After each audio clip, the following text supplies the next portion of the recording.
anyway, ito yung nabili natin. Ayan. So, ipapakita ko sa inyo kung magkano to sa peso and magkano din dito sa South Korea. So, okay, let's go! Open up! Ayan. Bumili din tayo ng gulay. So, ito yung talong. So, this is my first time na bumili ng talong dito sa South Korea. So, yung price nga pala ng tatlong talong, imagine nyo guys, 2,500 won. So, nasa po ito, 100 plus na po. Mababa ang palitan ng dollar dito sa South Korea ngayon. At saka sa Pinas, mababa yung palitan. So, nasa 100 plus lang po ito.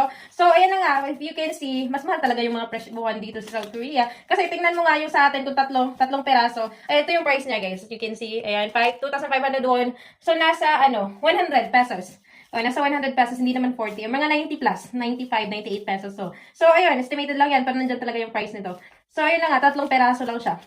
Kung i-convert natin sa Pinas. Pero okay na yan. Wala tayong choice. Nandito tayo eh. So, ayan, magtipid-tipid kasi mahal ang bilhin. So, ito yung talong dito na worth 90 pesos or 100 pesos, tatlong peraso lang po siya. Unlike sa atin, makabili na tayo ng balig. Makakabili na tayo ng mga 50 pesos, 20, 30. Ayan, ganito na siya. Diba? So, yun lang. And thank you for watching this vlog. Ayan, nandito na tayo sa bahay. Lulutuin na natin. Dahil weekend, naghahanap tayo na